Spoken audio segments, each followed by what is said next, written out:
Assalamualaikum warahmatullahi wabarakatuh. Kali ini saya akan menjelaskan mengenai teks negosiasi, melanjutkan yang sebelumnya.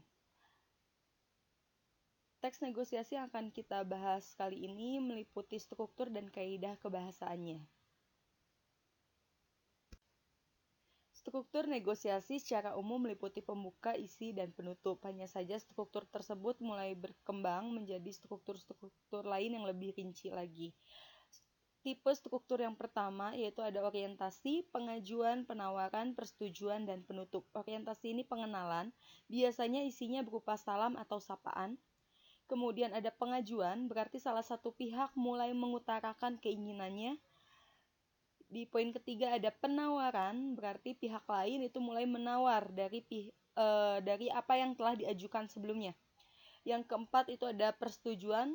Persetujuan ini sebagai hasil negosiasi, berarti adanya kesepakatan antara kedua belah pihak. Yang kelima ada penutup, isinya biasanya berupa salam penutup. Struktur kedua biasanya digunakan di dalam jual beli.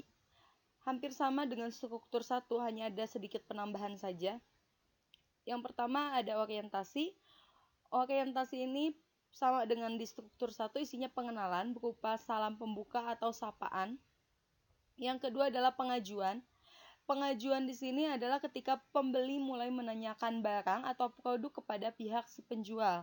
Yang ketiga adalah pemenuhan. Pemenuhan di sini berarti ketika si penjual mengatakan ada atau tidak barang yang diajukan oleh si pembeli.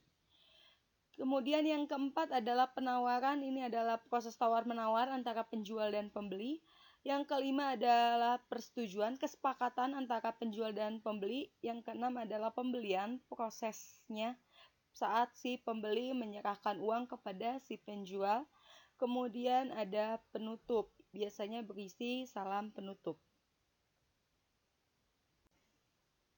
Selanjutnya, kaidah kebahasaan. Kaidah kebahasaan yang digunakan di dalam teks negosiasi yang pertama adalah bahasa persuasif. Bahasa persuasif berarti mengandung ajakan, bujukan, atau rayuan untuk mempengaruhi pihak lainnya agar sependapat.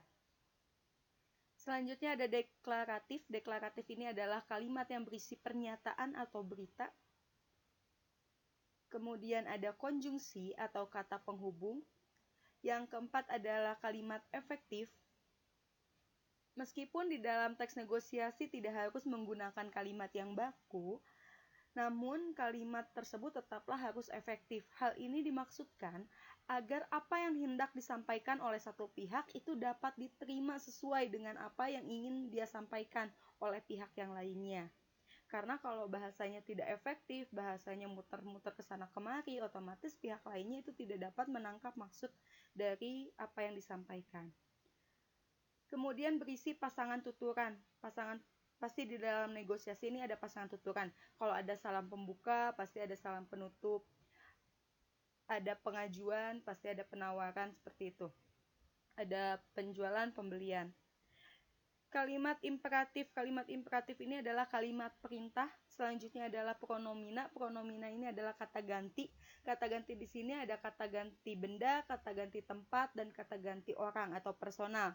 Kata ganti benda seperti ini, itu tersebut. Kata ganti tempat itu ada di sini, di sana, di situ. Kata ganti orang ada ia, dia, mereka, Anda.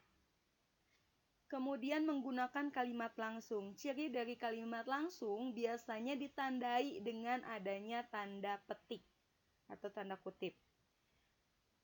Terakhir itu menggunakan kata sapaan. Kata sapaan ini mirip dengan pronomina personal atau orang. Jadi bisa Anda, kemudian bisa Bapak, Ibu, tapi ditulis dengan huruf kapital di awal.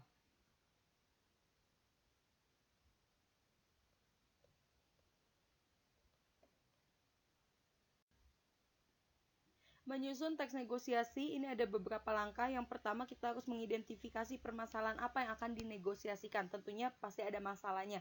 Tidak mungkin ketika si pihak 1 dan pihak 2 sudah sama tanpa ada masalah, tidak perlu lagi adanya negosiasi. Karena itu kita perlu mencari apa permasalahannya, apa perbedaan pendapat antara pihak 1 dan pihak kedua. Selanjutnya menentukan pihak-pihak yang berkaitan. Kita harus tahu yang berkaitan atau yang terlibat itu pihak mana saja. Kemudian menentukan hal yang dinegosiasikan. Jadi apa yang akan dinegosiasikan selanjutnya. Bagaimana proses tawar-menawarnya. Menyiapkan penyampaian argumen. Jadi pilih argumen-argumen yang bisa meyakinkan antara pihak satu dan pihak kedua. Kemudian menentukan penutup. Penutupnya ini harus berupa kesepakatan. Kenapa? Karena yang menjadi ciri negosiasi adalah adanya kesepakatan. Tanpa adanya kesepakatan, sebuah teks tidak bisa dibilang sebagai teks negosiasi. Langkah selanjutnya menyusun kerangka dan terakhir mengembangkan kerangka menjadi sebuah teks negosiasi.